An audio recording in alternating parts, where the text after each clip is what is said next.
પ્રભુ ઈસુ ખ્રિસ્તના નામમાં આપ સર્વને પ્રેમી સલામ પાઠવું છું। ફરી ઘણા સમય પછી આપની સમક્ષ વચન લાવવાની જે મને તક મળી માટે ઈશ્વર પિતાનો ખાસ આભાર માનું છું। આવો આપણે વચનમાં જઈએ, પહેલા પ્રાર્થના કરીએ।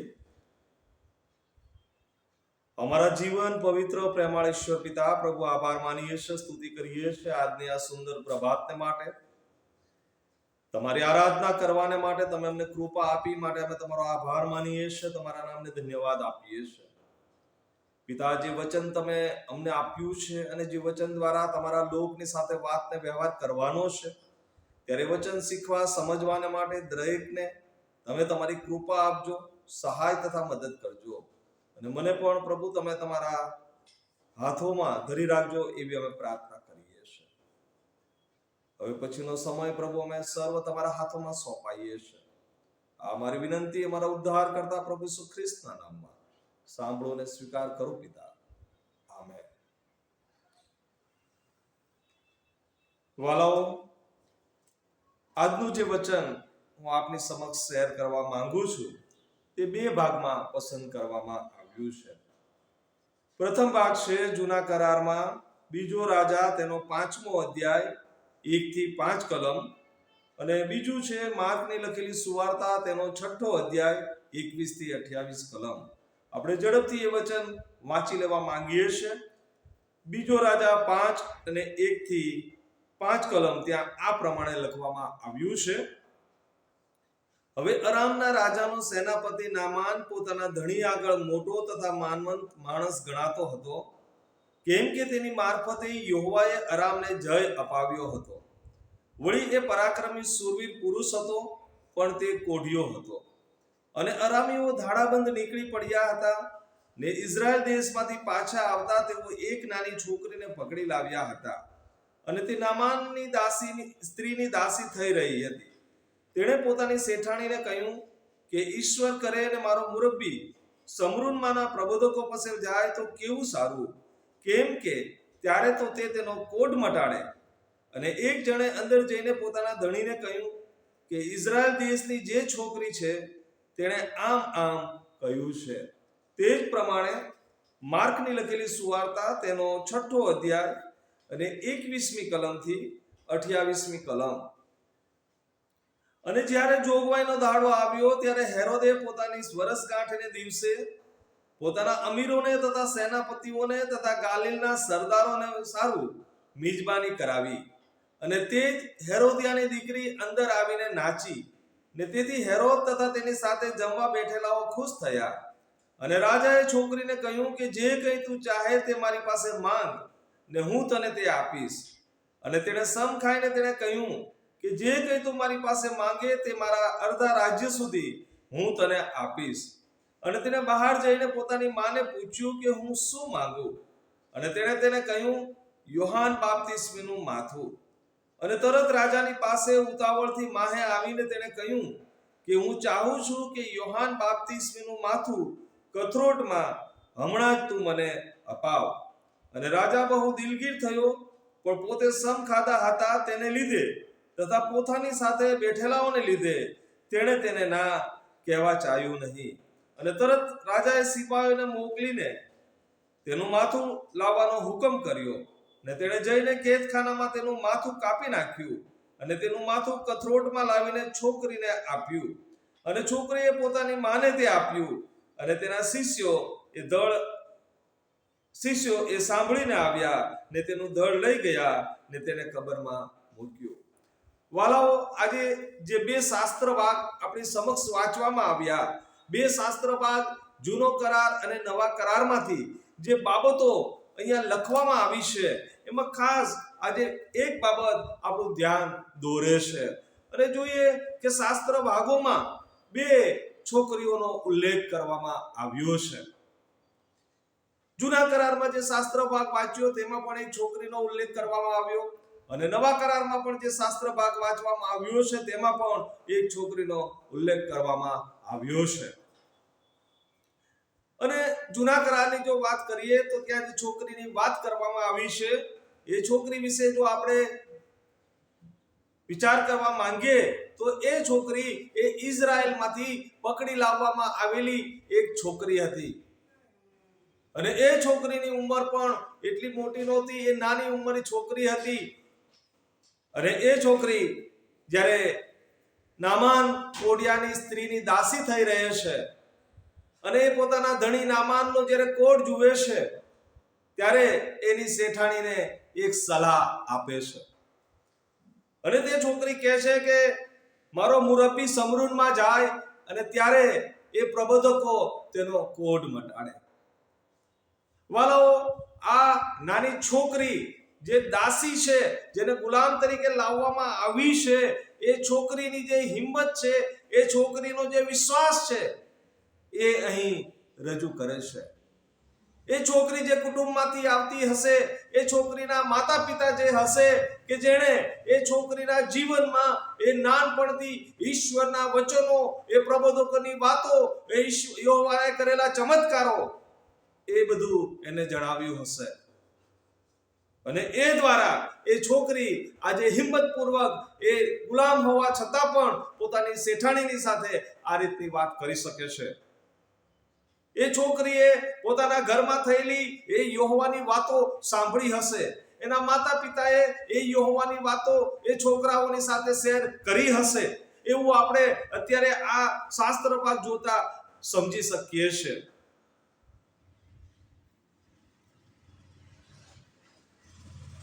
જે છોકરીને ગુલામ તરીકે લાવવામાં આવી છે, એ છોકરીની રજૂઆત એની શેઠાણી સુધી અને શેઠાણીથી તેના શેઠ સુધી એના ચાકરો લઈ જાય છે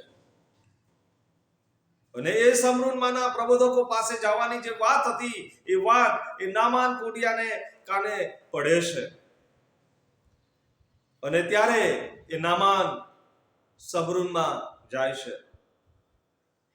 વાલાઓ, અહીં હું એ નામાન કોડિયો ત્યાં જાય છે અને સાજાપણું પ્રાપ્ત કરે છે એની વાત કરવા નથી માંગતો, પરંતુ અહીંયા એ બાળકોના જીવનમાં જે સંસ્કારો તેના માતા પિતાઓ દ્વારા આપવામાં આવ્યા છે એની વાત કરવા માંગુ છું. આ છોકરી દ્વારા એ નામાન કોડિયાનું શુદ્ધિકરણ થાય છે. આ છોકરીના માતા પિતા એ વિશ્વાસુ માતા પિતા હશે અને આ છોકરીના જીવનમાં પણ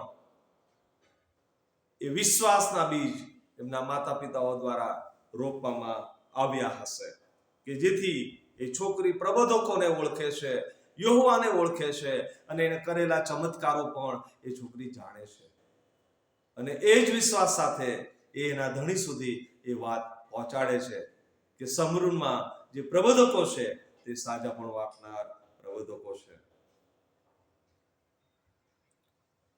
બાળકોનું શિક્ષણ એ ઘરમાંથી શરૂ થાય છે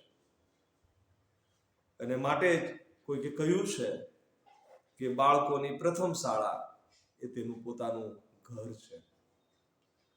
તમારા ઘરનું વાતાવરણ, તમારી ઘરની રહેણી કહેણી, તમારા ઘરના કાર્યો અને તમારા ઘરની જે પ્રાર્થનાકીય વેદી છે, જો એ બાળકો જોશે એ રીતે અનુસરશે.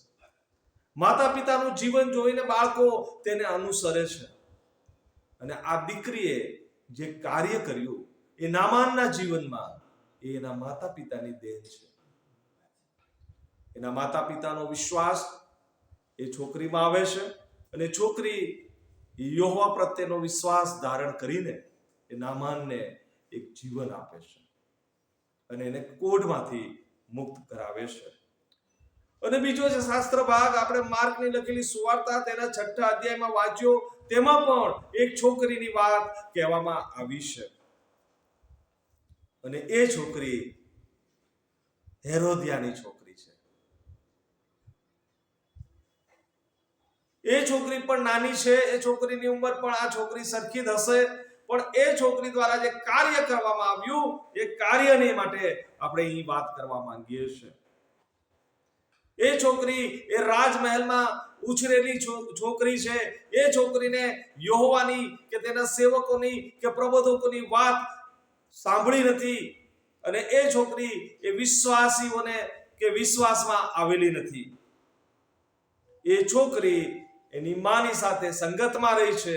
એ છોકરીમાં જે કઈ ગુણ છે એની માના ગુણ છે. અને અહીંયા આપણે જોઈએ છે કે એ હેરોદની વર્ષગાંઠના દિવસે જે નાચગાન કરે છે અને હેરોદ ખુશ થઈને એને પોતાના અડધા રાજ્ય સુધી માંગવાની મંજૂરી આપે છે.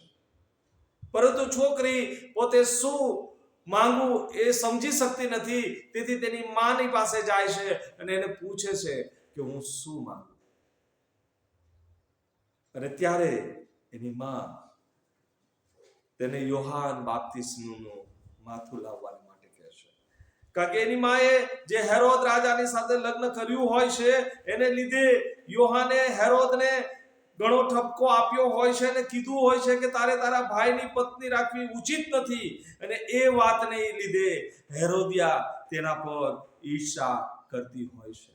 અને ઈર્ષા એ સૌથી મોટું પાપ છે. અને ઈર્ષાના કારણે તે તેની છોકરીને પણ એવું શીખવે છે કે તું યોહાન બાપ્તિસ્મીનું માથું માંગ. અને એ છોકરી હેરોદ પાસે જઈને યોહાન બાપ્તિસ્મીનું માથું માંગે છે. અને રાજા પણ યોહાનને માન આપતો હતો. રાજા પણ યોહાનથી બીતો હતો. પરંતુ જે વચન તેણે તેના અમીર ઉમરાઓ સાથે બેસીને આપેલું છે તેને લીધે તે દિલગીર થઈને યોહાનનું માથું કપાવીને તેને કથરોટમાં આપે છે. છોકરીને એ યોહાનના માથાની સાથે કોઈ નિસ્બત નથી. છોકરી એ યોહાન બાપ્તિસ્મીને ઓળખતી નથી. પરંતુ તેના માના શિક્ષણના કારણે, એની માની કહેલી વાતના કારણે તે યોહાન બાપ્તિસ્મીનું માથું માંગે છે. આ એ છોકરીનું શિક્ષણ છે કે તેને જે શીખવવામાં આવ્યું તે પ્રમાણે તેણે વર્તન કર્યું. વાલો, પ્રભુનું વચન આપણને કહે છે, જો આપણે પૂર્ણ નિયમ તેનો 6ઠો અધ્યાય અને 4 થી 9 કલમ વાંચીએ તો ત્યાં કહેવામાં આવ્યું છે, હે ઇઝરાયલ સાંભળ, યહોવા આપણો દેવ તે એકલો જ યહોવા છે. અને યહોવા તારા દેવ પર તું તારા પૂરા અંતકરણથી તથા તારા પૂરા મનથી તથા તારા પૂરા બળથી પ્રીતિ કર. અને આ જે વચનો હું આજે તને ફરમાવું છું તે તારા અંતકરણમાં ઠસી રહે. અને તે તું ખંતથી તારા છોકરાને શીખવ. ને જ્યારે તું ઘરમાં બેઠો હોય, ને જ્યારે તું રસ્તે ચાલતો હોય, ને જ્યારે તું સૂઈ જાય, ને જ્યારે તું ઉઠે ત્યારે તે વિશે વાત કર. અને તું તેમને નિશાની તરીકે તારે હાથે બાંધ, ને તારી આંખોની વચ્ચે તેમને કપાળભૂષણ તરીકે રાખ. અને તું તેમને તારા ઘરની બારસાકો ઉપર તથા દરવાજા ઉપર લખ. યહોવાની વાણી છે અને એ ઇઝરાયલ લોકને માટે છે. અને અહીંયા એ બાબત કહેવામાં આવી છે કે તું એ વચન કે યહોવાએ જે પરાક્રમે ઇઝરાયલ પ્રજાને ગુલામીમાંથી છોડાવી છે, ઇઝરાયલ પ્રજા માટે યહોવાએ જે કાર્યો કર્યા છે, ઇઝરાયલ પ્રજાએ જે ચમત્કારો કર્યા છે, એ તું તારા છોકરાને શીખવ. અને ત્યારે જ તારા છોકરાઓ એ માર્ગમાં ચાલશે. અને કહેશે કે 12 શાખો ઉપર એ વચનો તું લખી રાખ, કે જેથી તારા છોકરા બહાર જાય ને અંદર આવે ત્યારે વચન વાંચે અને એ યહોવા પ્રત્યે પોતાની આસ્થા ધરી રાખે. અહીંયા બે છોકરીની જે વાત આવી, એક છોકરી ગુલામ છે, એક છોકરી રાજાની કુંવરી છે. પરંતુ તેઓના જીવનમાં જે માતા પિતાના શિક્ષણની અસર છે એ શિક્ષણની અસર જોવા મળે છે. એક છોકરીએ જીવન દાન આપ્યું અને એક છોકરીએ જે જીવન હતું એનું જીવન સમાપ્ત કર્યું. તમે તમારા બાળકોને શું શિક્ષણ આપવા માંગો છો? તમે તમારા બાળકોને શું વારસો આપવા માંગો છો? એ તમારે પસંદ કરવાનું છે. પસંદ કરો. તમે તમારા બાળકોને શું શિક્ષણ આપવા માંગો છો? યહોવાએ તમારી સમક્ષ કરેલા ચમત્કારો અને અદ્ભુત કાર્યો તમે જાણો છો.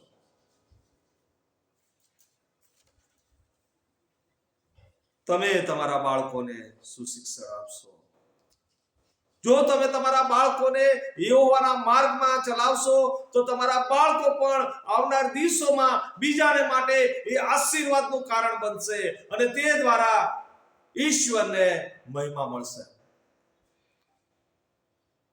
અને જો તમારા બાળકોના જીવનમાં અયોગ્ય શિક્ષણ હશે તો બીજાને માટે એ ઠોકરરૂપ બનશે અને તે દ્વારા તમારા દેવની નિંદા થશે.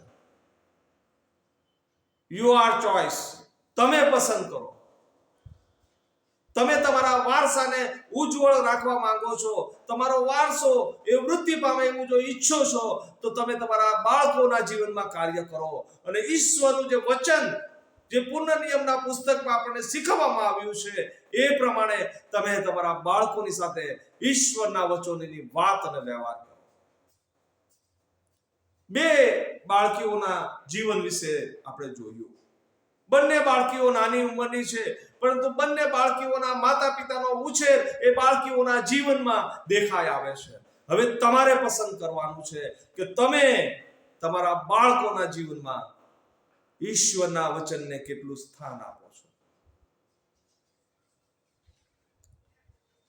ઈશ્વરનું વચન એ જીવંત ઈશ્વરનું વચન છે. ઈશ્વરનું વચન આજે પણ બોલે છે અને આજે પણ કાર્ય કરે છે. તમે તમારા બાળકોને શું વારસો આપીને જોવા માંગો છો? પસંદ તમારે કરવાનું છે. પસંદગી તમારી છે. તમારા બાળકો દ્વારા અન્ય લોકો આશીર્વાદિત થાય કે તમારા બાળકો દ્વારા અન્ય લોકોનો નાશ થાય? ઈશ્વર જવાબ તમારી પાસે માંગશે. તમે પસંદ કરો કે તમારા બાળકોને તમારે કયા માર્ગમાં ઉછેરવાના છે. પ્રભુના વચનો કાર્ય કરે છે અને પ્રભુ દરેક બાબતોનો હિસાબ આપણી પાસે માંગશે. જેમાં બે બાળકીઓના જીવનમાં કરેલા કાર્યો, તેના માતા પિતા દ્વારા કરવામાં આવેલા કાર્યો અને તેના દ્વારા એકને જીવન દાન મળ્યું અને એકનું જીવન સમાપ્ત થયું. વાલાઓ, તમારે અને મારે પસંદગી કરવાની છે કે આપણા બાળકોના જીવન વ્યવહારને કારણે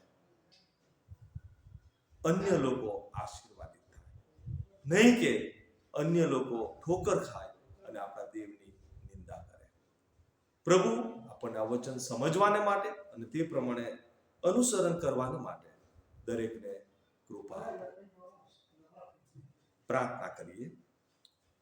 પ્રભુ, સુંદર અને પવિત્ર વચન તમે અમને આપ્યું તેના માટે આભાર માનીએ છીએ. વચનના ખુલાસાઓ તમે અમારી સમક્ષ ખુલ્લા કર્યા છે. પ્રભુ, અમે અમારા બાળકોના જીવનને માટે ચિંતિત છીએ, ત્યારે પ્રભુ તમે અમને કૃપા આપો. અમને સહાય કરો કે અમે અમારા બાળકોને પણ તમારા માર્ગમાં ઉછેરી શકીએ. અમારા બાળકોના જીવન દ્વારા અન્ય લોકો પણ આશીર્વાદિત થાય અને જીવન પ્રાપ્ત કરે તેવી કૃપા તમે અમારા હકમાં કરો. આ અમારી વિનંતી અમારા મુક્તિદાતા પ્રભુ ઈસુ ખ્રિસ્તના નામમાં સાંભળો અને સ્વીકાર કરો પિતા. આમેન. યહોવા તને આશીર્વાદ આપો અને તારું રક્ષણ કરો. યહોવા પોતાના મુખનો પ્રકાશ તારા પર પાડો અને તારા પર કૃપા કરો. યહોવા પોતાનું મુખ તારા પર ઉઠાવો અને તમને શાંતિ આપો. આમેન.